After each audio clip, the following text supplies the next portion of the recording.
From WHYY, it is Hittin season. Hey there, podcast pals. I'm John Stolnis from The Good Phight. You can follow me on X and Blue Sky at John Stolnis. And coming up, Phillies finish off a very successful road trip, almost pulled off the road trip of a century, or since the 60s, I guess. So it's a half a century or whatever. But the Phillies go 6-1 on a 7-game road trip through Colorado and Sacramento.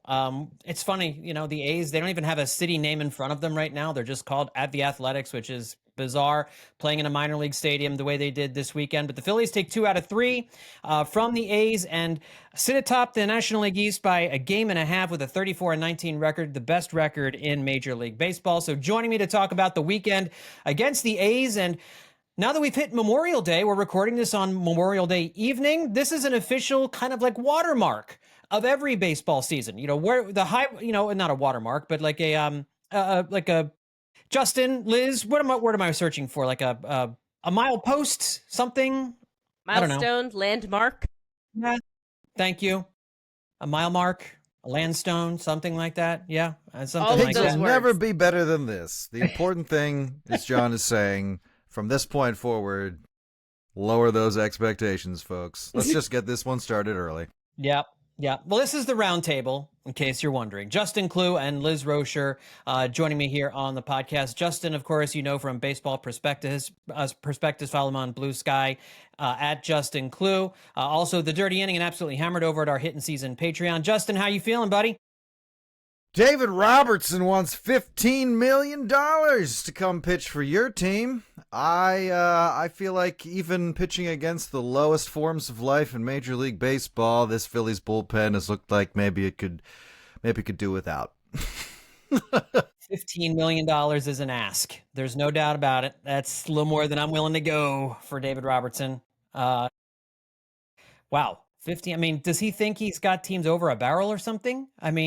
I guess. Hey, look, teams like the Phillies, they're going to be looking for, potential big name or just big get relievers. And, who knows? Maybe the Phillies, they look over the Pirates and they're like, oh, that Dennis, what's his name? Dennis Fantana. That's a more intriguing option for us because he's lesser known, but he's got 2 years of control, I think, left. There may be more appealing options for them out there, but teams other than the Phillies will be looking for guys like Ryan Helsley and stuff, and that those teams have a lot of leverage, and therefore those players, when they're the ones making the decisions, also have leverage, or they're going to feel like they are. So, those guys are out there, but I don't think the Phillies are gonna bite on that. No, I don't either. Even though he is an old friend, David Robertson is not coming to the Phillies for $15 million. Liz Roscher also joining us from SABR's Baseball Research Journal. Follow her on X and Blue Sky at Liz Roscher. Liz, happy Memorial Day to you. How are you feeling? Well, physically, I'm getting over some kind of sinus infection, a gift from my husband, as you would. But besides that, I enjoyed watching baseball this weekend, by and large. It was great.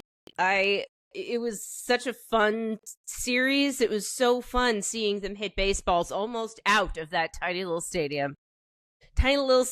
What a joke. The A's playing in that stadium. Sutter Field, I think is what it's called. Zach Wheeler, after the game on Friday, after he pitched an absolute gem, was ripping the field to shreds, ripping the pitcher's mound to shreds after the game.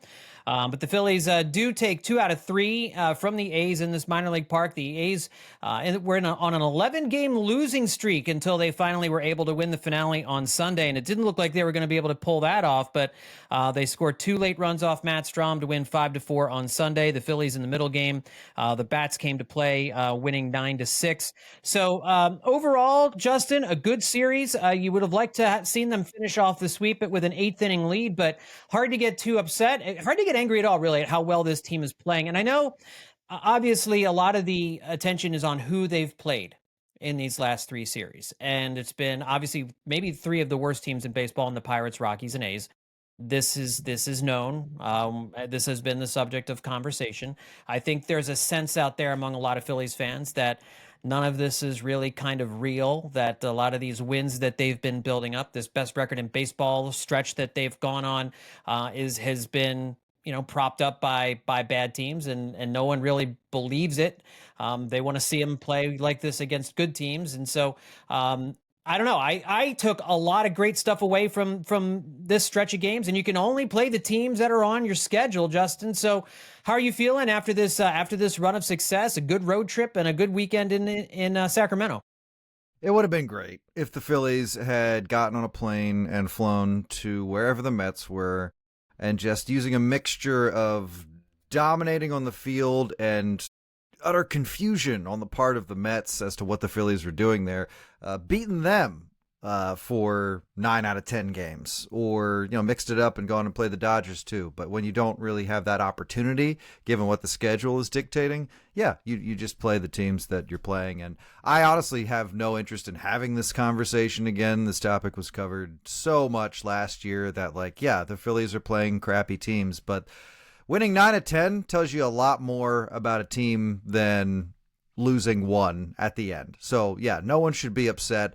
And winning 9 of 10 against a bunch of really bad teams, in some cases some of the worst teams that have ever played Major League Baseball probably, this is what a really good team should do. They should have won 10, honestly. They had that 10th game. They probably could have easily won that game. But it didn't happen, and it doesn't ruin anything. It's just, I like the more realistic portrayal of dominance where, they're not just kind of running a clean sweep through everything, and therefore they're in the spotlight and there's all this pressure and expectations. No, they can lose that last game, come home and play really well at Citizens Bank Park, which is what they love doing. Harper, I know, is eager to get back to Citizens Bank Park. So overall, a terrific road trip. Absolutely fantastic. There really shouldn't be any complaints other than the general, concerns of it's a long season and who knows what's going to happen. And the Phillies have had to adjust a couple of times, but they won 9 of 10. I mean, you really couldn't have asked for much more than that. You really couldn't have. So if you're coming off of that road trip thinking, this team is in trouble, I mean, you're wrong. And I don't know what else to tell you. You're just wrong, seriously. Well, and here's I agree with that 100%. And I wrote an article for the Good Phight this last week where talking about the Phillies baseball. The Phillies own baseball's best record against sub 500 teams. They're 21-4. But I also want to point out that one of the reasons why this team struggled so much to make the playoffs from 2018 to 2021 is their inability to beat these teams. They had the 21st best record against teams under 500 in 2018 at 36-32. In 2019, the 21st best record at 33-29. In 2020, the pandemic year, 19th in baseball with a 15-12 record. And in 2021, they were 18th in baseball with a 52-42 record against losing teams.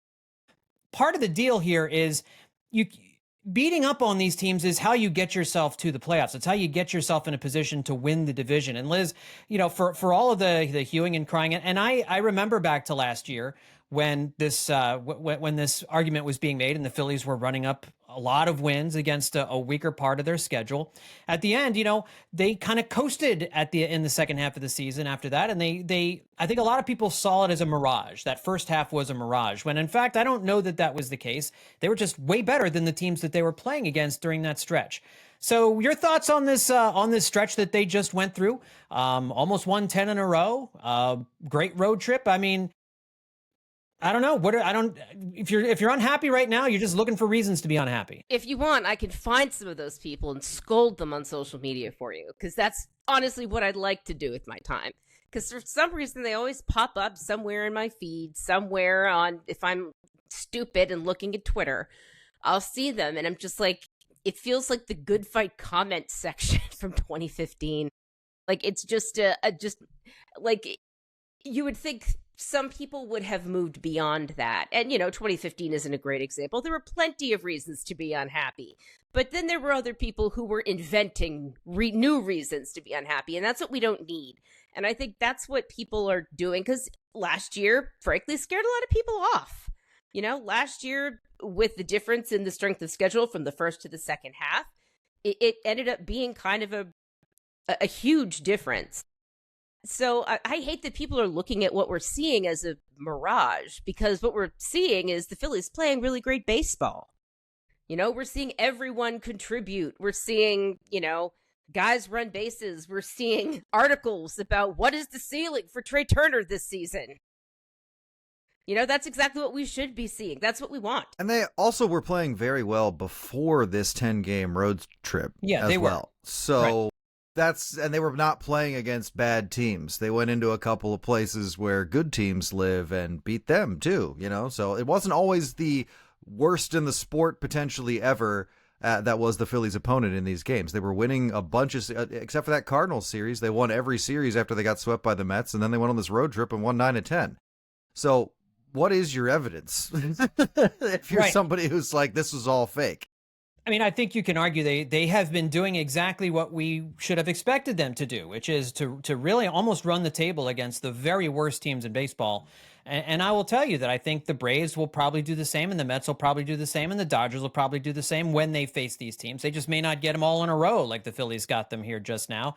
But you take these games, and the fact that they were able to take advantage of them the way they have is a tremendous boost. They were able to soar past the Mets in the National League East. And, they were 5 games back or whatever it was after that Mets series. And now they're in front of the Mets here in the National League East. And so it's been a really fun ride. They've been a fun team to watch play.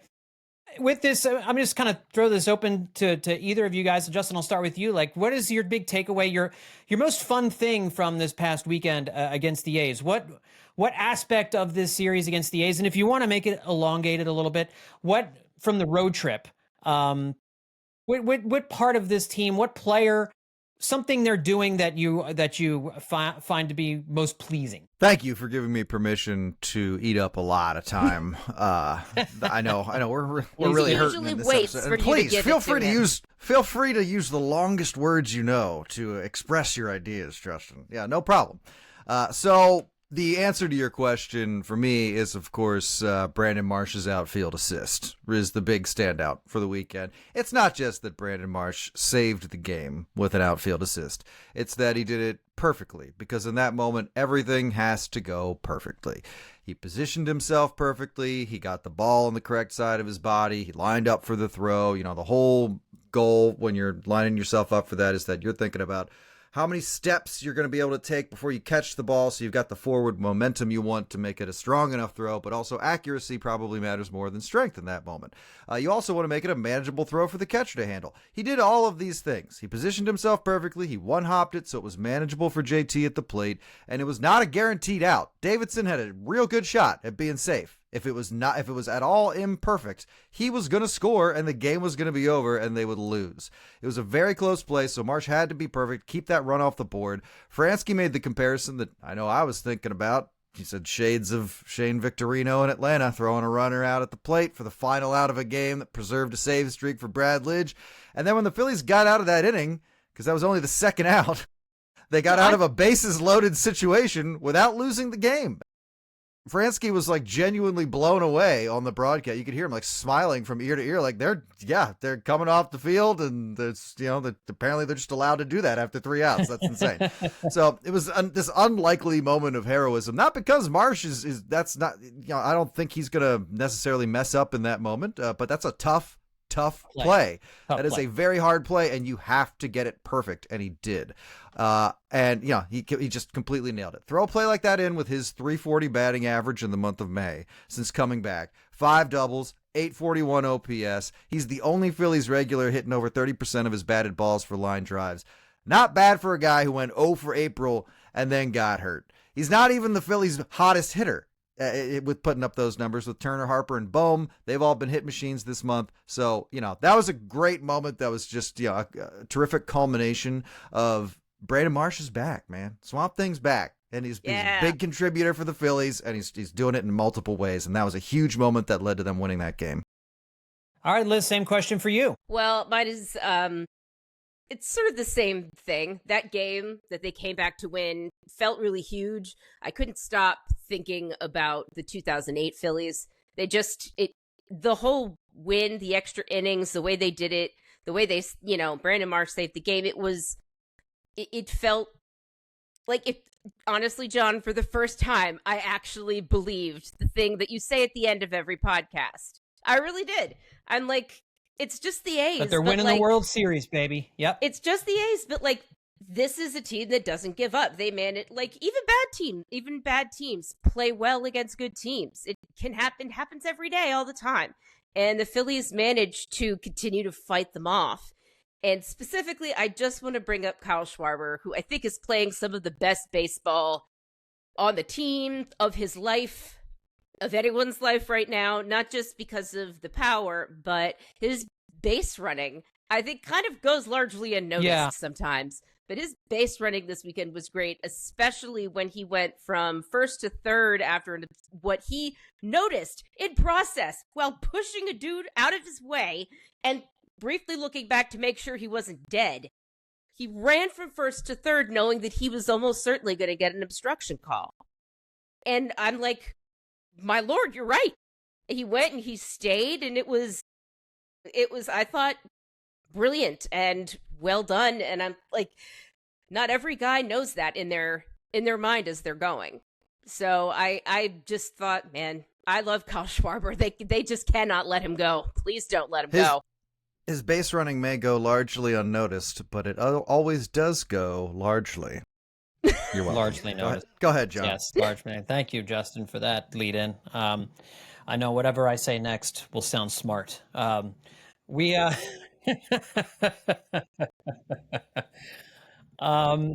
but the Schwarber thing, he said he remembered an incident from 2022. I think it involved Real Muto, where the same exact thing happened. And the Phillies practice these kinds of weird rules and what happens on the field. And this was one of them, the fielder's interference rule that they practiced a lot in 22. And Schwarber said as soon as it happened, he immediately remembered. So you're right, just incredible recall there in the moment to take the chance and do what he did. That was a really smart play. I'm going to continue to just kind of throw roses at the starting rotation, who every time out seems to put up an incredible start. Just keeps the team, every team, like even on Sunday when it looked like Jesus Luzardo was not going to have his best stuff, that he was not going to be long for the game. He still goes deep into the game, gets 10 strikeouts, throws more than 100 pitches, doesn't allow anything else after that. And, by the time the 8th inning rolls around and Trey Turner hits that home run, the Phillies have a 4-3 lead, and it looks like he's going to get the W on the day.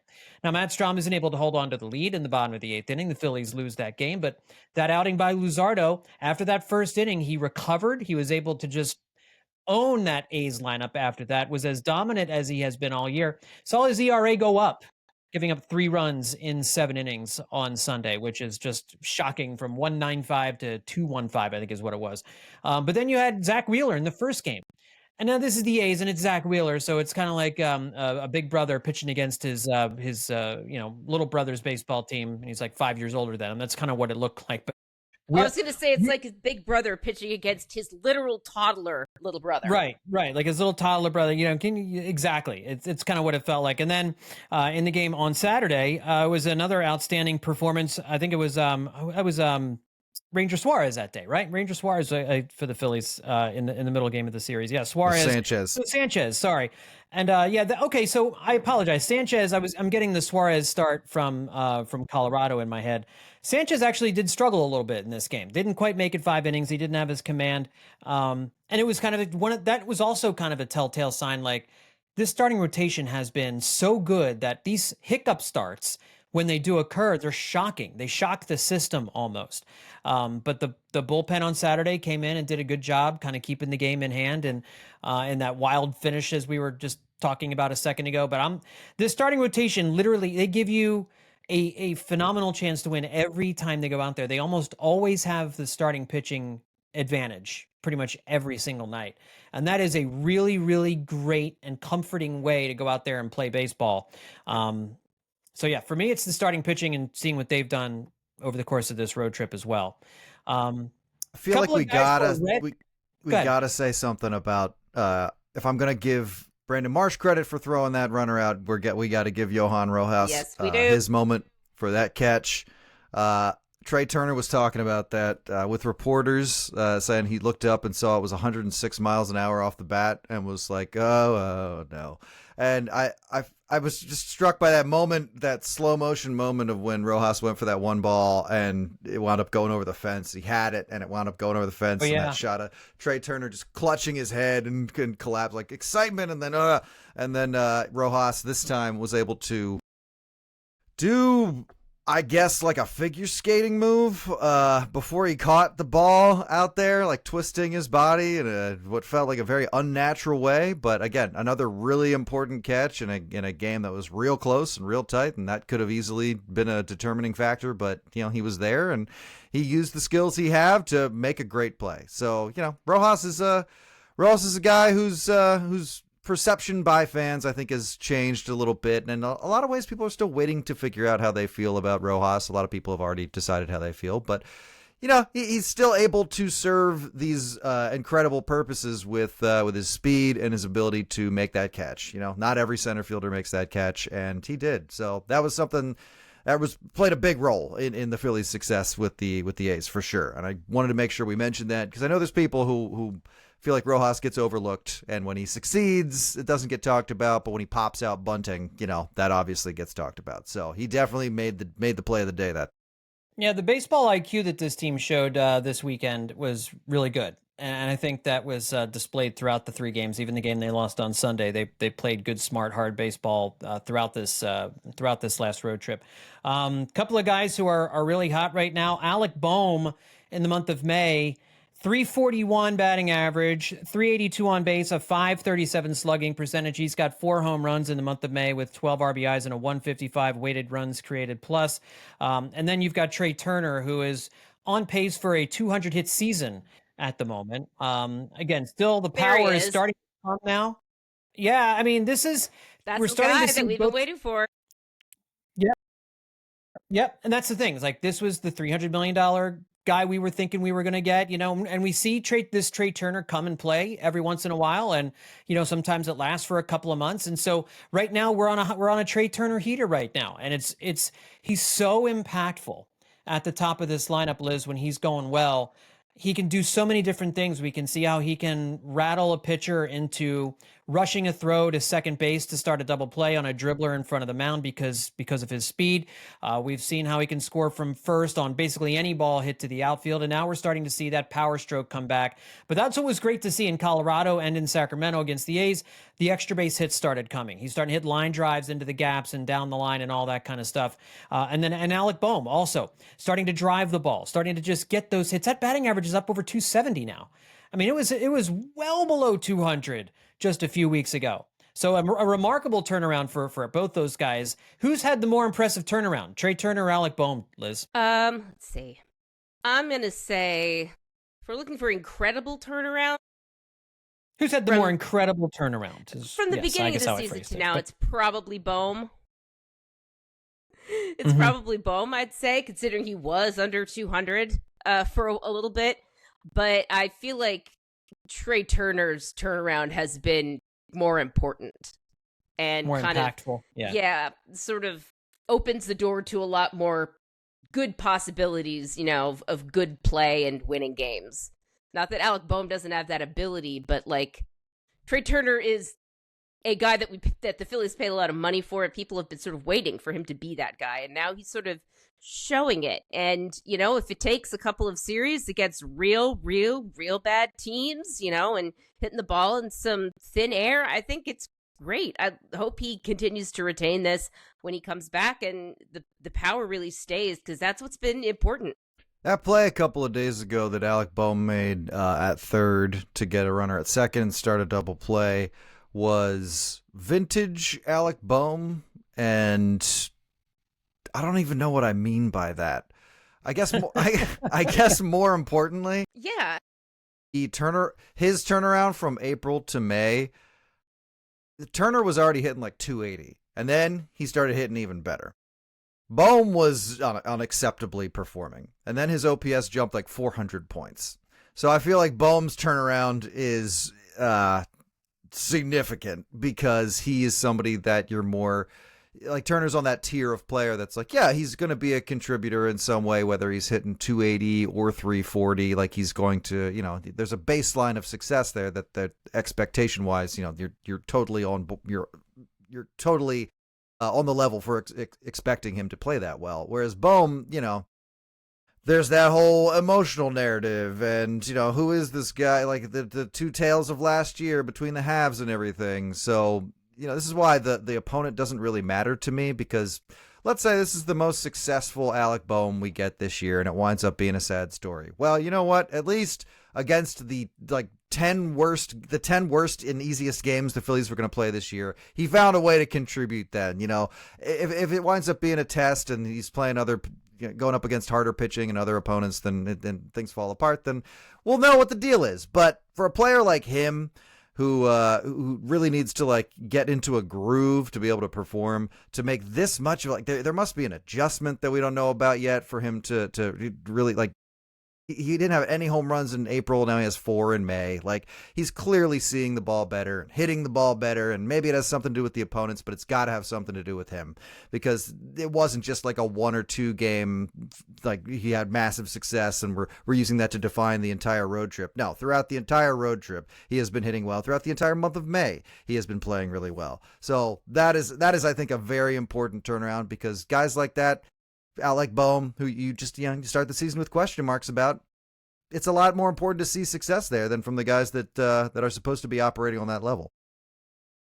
Well, and he's an emotional player. We know about that. We know that is kind of part of his DNA. And it sounds like he's got a lot of confidence right now. You get those hits start falling in. I know early in the season we talked a lot about he was hitting a lot of line drives and hitting into a lot of hard luck outs. And then, you can start to take that into the field with you. You can start to take that up into other bats. And now you're pressing, now you're chasing, now you're not getting good wood on the ball, and things, you are legitimately falling into bad habits and playing poorly at that point. So, something clicked, something did turn around, and maybe it just took a couple of dinks and dunks to fall in for him to start feeling good about things. But he talked about a couple of weeks ago, or maybe it was last week, that if he starts off a game 0 for 2, it would get to him.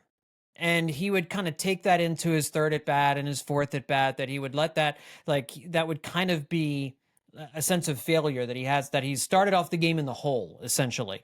And now he's just basically saying, it's just, I've kind of stopped worrying about that. If I start off 0 for 1, 0 for 2, I strike out and I line out someplace, okay, I got 2 more at bats probably to get a couple more knocks, and that's, again, it's the mental aspect of things that seems to be something that has helped him as this year has gone along. And that's all great to see from a player who's not a young player anymore. I keep on saying young player. He's young, but he's not like a kid anymore playing this game. He's been playing in this league for a while now, and it seems like the old Alec Boehm is back. And I don't think it just has to do with the opponents. I really just do. From this whole team, I see better fundamentals, and I think that's the difference between this offense this year and this offense of years past. They're chasing a lot less. There's a lot less strikeouts. They are walking more. They are seeing more pitches. I don't know how much of this has to do with Kyle Schwarber moving down in the lineup, the Stott and Turner at the top of the lineup. Just maybe it's a different look. I know Schwarber's ability to hit left-handers has revolutionized this lineup. You can't really come at this team with left-handers as much as you used to be able to because of Harper and Schwarber's ability to hit left-handers. But they're all just, even Castellanos, they just seem to be seeing the ball so much better. And it's really been the whole season. Even at the first part of the season when they weren't hitting very well, when the numbers didn't show it, they were getting lots of guys on base and just not coming through with those hits. And now they're still doing those same things, but now the hits are starting to come, and it's starting to come with a little bit of power too. Not a dramatic increase in power. And maybe there's some comfort to take in that too, that if they're not all doing it with the home run. Yeah, definitely. And I feel like everybody's got their strengths and are capitalizing on them. Trey Turner's at 358 against lefties this year. I mean, like that, there's just no fighting that. Like that's just a functioning offense, and we might be witnessing this offense operating at its peak. Like, if you're being realistic about it, I mean, there's always going to be guys that could be playing better. We're not saying names like Castellanos or Real Muto a whole lot, but that doesn't mean we won't this season. And it doesn't, and that's because this lineup is deep enough that it can operate with like 5 guys hitting really well. I mean, that's a lot of guys in this lineup to be really feeling it at the same time, because success for this team is isolated a lot of the time.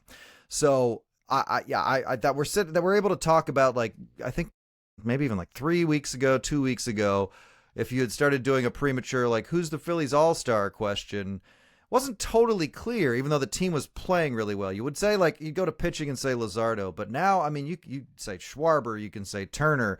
Probably would have said Alvarado, honestly, if that situation hadn't changed. So, like, there are multiple guys playing it in some cases better than they ever have, in some cases starting to really play better than they seemed like they were going to this year. I think you're seeing this Phillies offense, you really might be seeing this offense operating at the best it's going to be while these guys are together, with that many guys performing at the level they're at. Hard to disagree. Yeah, I was going to say, do you agree with that, Liz? I mean, it seems as though this is the best. I'm trying to remember a time when this offense played as well as they're playing right now. And again, I don't think it's just the opponent. They've been doing all the fundamentals well all season. You'd say like the first half of last year?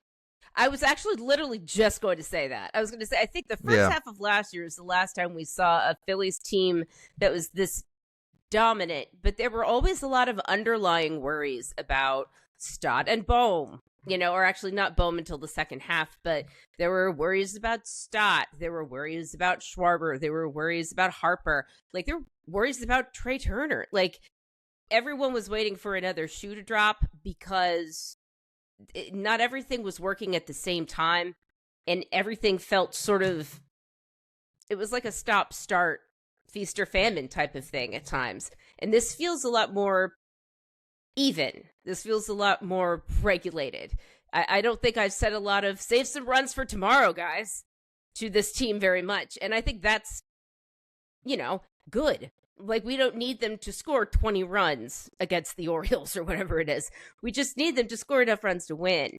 And I'm glad that they're doing that. And it seems like they're not having to try too hard. Like, you don't see them freaking out or getting into their heads. Everyone seems to be having a good time while also taking care of business. And I think that's like the special mix. Those two things together, being businesslike and enjoying yourself, is kind of what this team has supposed to have been doing. They're playing realistically well. That's the difference between now and I think last year. Last year, you saw a lot of guys doing what they did, but at cartoonishly high levels that obviously brought about the dreaded word of unsustainable, which, of course, in some cases it really did wind up being that way. But what you're looking at now is the product of adjustments. And like John was just saying, that the mental adjustment of a guy like Alec Bohm, who's now going up 0 for 2 and isn't ripping his hair out, or a guy like Kyle Schwarber, he's ripping apart lefties. This is the product of the adjustments we talked about going back, 10 narratives ago in the offseason, where they were going to, get guys who were going to make them more patient and mature and strategic at the plate. And then we all kind of gave up on that because there was a lot of indications that, this is going to be the same team and they have the same approach. And I don't know, you're seeing a mix here. You're certainly still seeing guys chase pitches. You're certainly still seeing the Phillies be aggressive, and sometimes they're being aggressive when maybe they shouldn't be. But ultimately, at the end of the day, we're seeing really good results from the adjustments these hitters have made. And that, I think, is more promising than a guy like, hitting better than he has in his entire career and putting up numbers so high that you're like, well, I can either believe this is real or understand that, sometimes things in baseball get out of control. Well, up next for this baseball team, guys, the Atlanta Braves are coming to Philadelphia for a homestand. The Atlanta Braves had a little bit of trouble with the Washington Nationals this week. When last we saw the Braves, the Phillies were struggling against them a little bit down in Atlanta. The Braves, Ronald Acuna Jr. now back for Atlanta. He'll be back in the lineup. He's gotten off to a great start, homered in the first pitch he saw back off the injured list. But you've got guys like, some of these guys like Marcell Ozuna and Matt Olson, who were struggling a little bit early in the season. All of a sudden, Ozuna's OPS, he was the one guy who was hitting well. His OPS is still 896, doing well. Olson's got his up to 813, but Austin Riley, 756. Ozzy Albies, his OPS is 650. Michael Harris II, his OPS is 588. Like, some of these guys, the offense is still not. How's Orlando Arcia's OPS?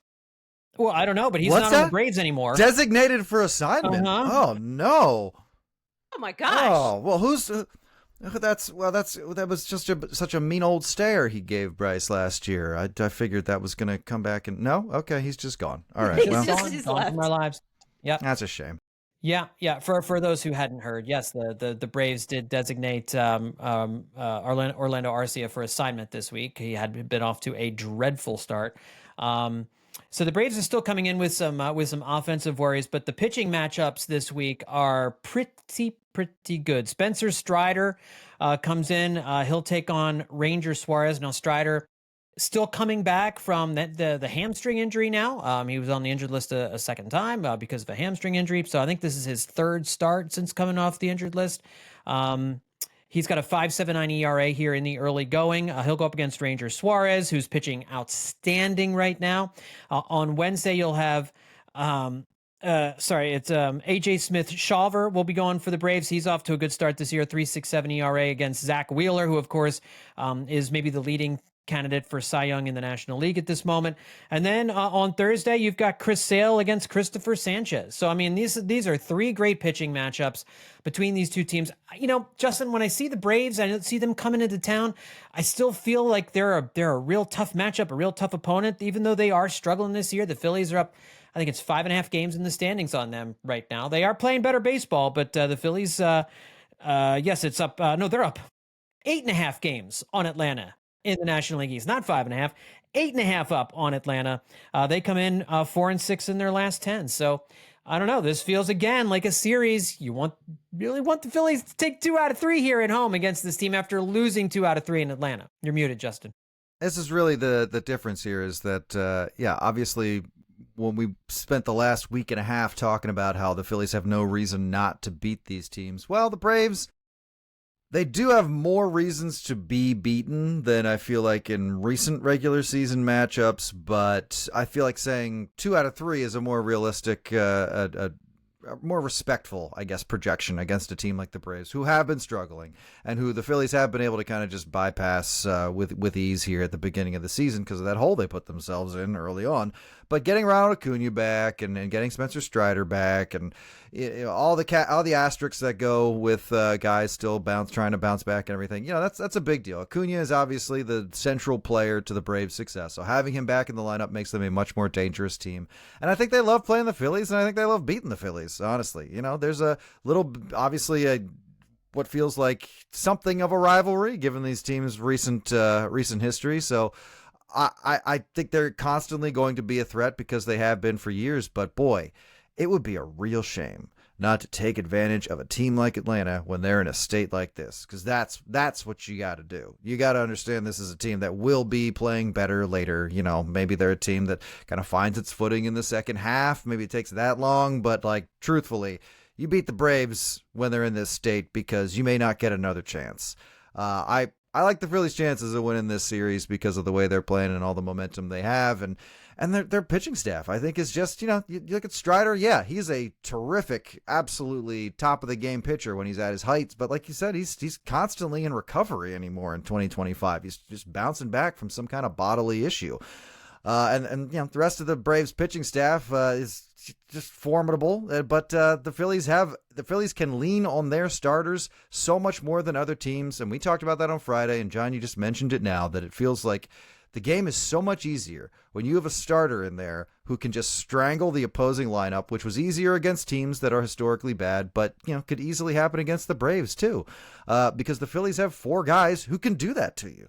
And that's a pillar of strength that they can totally lean on. And I don't know if the Braves pillar is as strong as the Phillies at this point in time. Yeah, Liz, I mean, I think if you an objective person looks at these two teams, you cannot look at these two teams and not think that the Phillies are the better baseball team right now. And really, it's kind of that simple. This baseball team, the Phillies, are a better baseball team than the Atlanta Braves are here in 2025. And I don't know that, in 2023, when the Braves were running away with the division and scoring more runs than we've ever seen another team score before, that narrative has flipped very, very quickly. I mean, 8.5 game lead in the standings is going to be very difficult for Atlanta to catch up to the Phillies at any point this year. I mean, they got to sweep some series from the Phillies, and that's just not going to happen, especially this week in Philadelphia.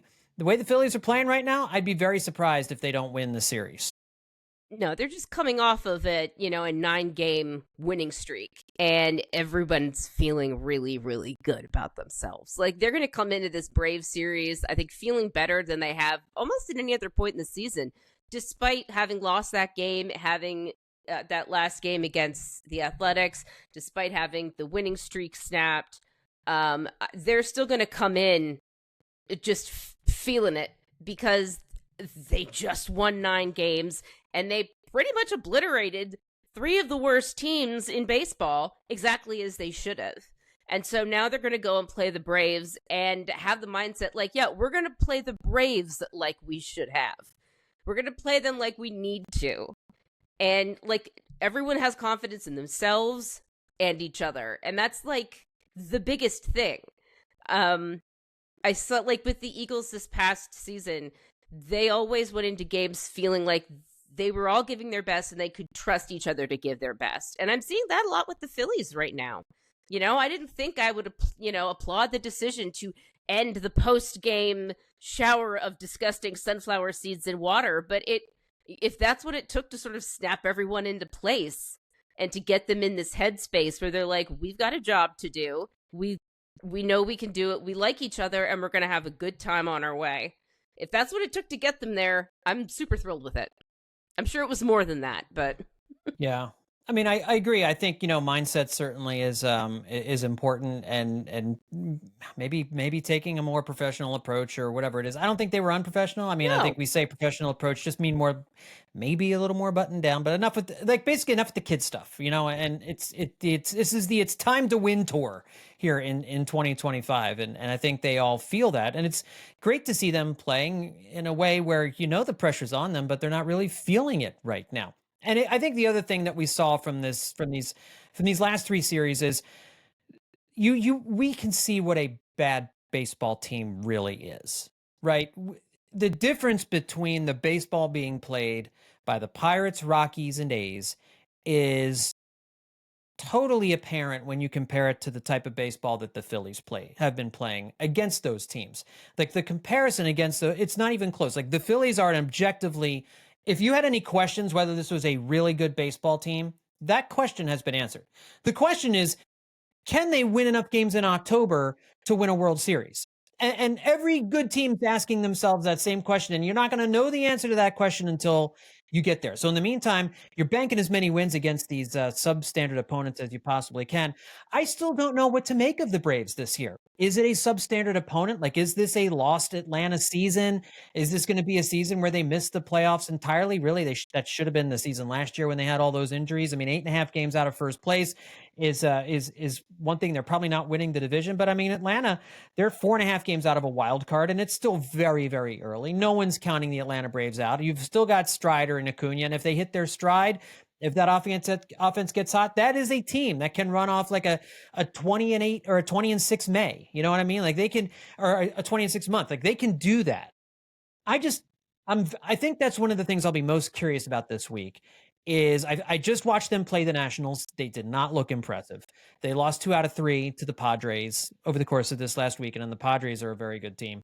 I'm just going to be really, really curious what this Braves team looks like, because when they played the Phillies about a month ago, they looked much better. They looked like a tough opponent. The Phillies offense had a hard time, but in Philadelphia, the Phillies seem to play this team much better. So I think I think this will be a really good test. And, hey, if the Phillies lose 2 out of 3, it doesn't prove anyone right who is saying that the Phillies are only winning games because they're playing weak opponents. You know what I mean? Like I think objectively, the Phillies are a better team than the Braves, no matter what happens this week. I don't expect them to lose this series. I do expect them to win it. There's still questions about the Braves, like the ones you're asking. The Braves are scuffling kind of at best, as far as like how they're playing and how the year's gone for them. The Phillies, I think, have more been answering questions. Can this guy step up? Yep, turns out he can. Can this guy figure it out after a rough April? Yep, turns out he can. Ryan Kerkering has appeared in 10 games in May. He's got a 1.13 ERA this month. That was not necessarily what anybody was picturing happening after he got off to a kind of a rockier, messier start. The only ERA lower than that on the Phillies pitching staff this month is Zach Wheeler. So That's pretty good. Opponents are hitting 167 off Kerkering. Like, especially at a time when there were a bunch of questions about who's going to step in when Jose Alvarado's gone. Well, and this was Kerkering's a guy that the Phillies were saying, this is a guy we expect to take a step forward. Therefore, we are not spending more money on free agent big name relievers. Like I said at the top of the show, the Phillies told us way more about who they are in winning 9 games than they did by losing that one at the end. And I think you can kind of see a microcosm of that in Matt Strahm, who you can put blame for that loss on Matt Strahm, obviously. And as Rob Thompson pointed out, like, yeah, he got in trouble with the walks, but that's not something Matt Strahm does, is what he said. And I looked it up, and yeah, he's right. Matt Strahm's got a 6.6 walk percentage. Joe Ross and Tanner Banks have lower ones than that, but he's one of 3 Phillies pitchers with a walk percentage under 7. And the other 2 are a starting pitcher, who's probably an all-star in Wheeler, and Alvarado. So unless Strahm is walking people for the next few weeks, this was just an anomalous whoopsie and not, an actual problem. So the Phillies have more answers than questions, and I think the Braves have more questions than answers, and that gives the Phillies the advantage. 3 great pitching matchups this week, though. It will be good to take on the Braves. This series will have a lot of juice this week. It should be a lot of fun at the ballpark. I would imagine these games will probably be sold out this week. I mean, the weather, I don't know what the weather's supposed to be like up in Philadelphia. It's going to be in Northern Virginia. It's going to be raining a little bit here. So maybe weather would be a concern up there, but not entirely sure. But either way, this stadium should be absolutely rocking. I don't know that there's going to be many empty seats in the house, as the team with the best record in baseball here on Memorial Day comes home to take on a hated division rival in the Atlanta Braves. There's going to be good baseball in South Philadelphia this week for everybody to rally behind. So it should be a really fun series. Let's finish up with some final thoughts here as we wrap up a Memorial Day episode. Justin, any final thoughts? Just that we put the first new Dirty Inning up on the Patreon, and it is about, I think I previewed it last time, that the Aaron Nola adjacent Dirty Innings here, yeah. The Aaron Nola in a cinematic universe has begun. That's right. With the latest Dirty Inning episode about Jack McFetridge, whose career started with the Phillies in 1890, but he ran into trouble in that his pitching was dominant, but his very rich upper-class father was embarrassed by him playing professional baseball. He was okay with him playing amateur baseball, but if he got paid for it, he didn't like that. That was shameful. So it took 13 years from his very dominant debut for the Phillies, which counted as a tryout back then, in 1890 until 1903, when he started the season with 6 losses, which is something Aaron Nola was in danger of doing, but avoided doing. But yeah, we tell the story of Jack McFetridge on that episode, and it was a lot of fun. And the next one up will be about John Lieber in 2006, who is also now connected to Aaron Nola in 2025. Get well soon, Aaron. That's right. And we failed to mention Aaron with a little setback in his rehab or his recovery, but it doesn't sound like a major one. But hey, we'll see. It sounds like a little bit more Taiwan Walker in the rotation for a bit longer. Liz, final thoughts from you. I bought this amazing 103 WNGK shirt on eBay, and I just wanted to point it out because I love it. My favorite radio station growing up. Good shirt. Yes, I also have a WMGK bandana over here. I got at a flea market, like in Ohio. I almost died. I had no idea how it ended up there. Were they adult contemporary? Is that what they were? No, they were classic rock. I believe if they're still around, they still are. Classic rock the whole way. Okay. I learned to love Pink Floyd and Led Zeppelin. Thank you, WMGK and Harvey in the Morning. Yeah, and now we're listening to Green Day on classic rock stations, which is not at all something that makes me feel old in any way, shape, or form. We almost made it through this episode without all of us wanting to kill ourselves. Yeah, we almost did, but unfortunately here at the 45-minute mark, we lost it. All right, everybody. Well, look, that's going to do it for this edition of Hittin' Season. Your first place Phillies have the best record in baseball here on Memorial Day. So soak it in while you can. This team is on a glide path to a World Series title. So make sure that you tell your friends and your family members to come along for the ride. If they haven't been around for this 9-game winning streak along for the ride, you just get him on now because it's a lot of fun to watch this baseball team and talk about this baseball team. Apple Podcast, Spotify. We have our own YouTube channel. You can search Hittin Season on YouTube and you can watch our roundtable shows there as well. Thanks everyone for tuning in. We'll talk to you next time right here on Hittin Season.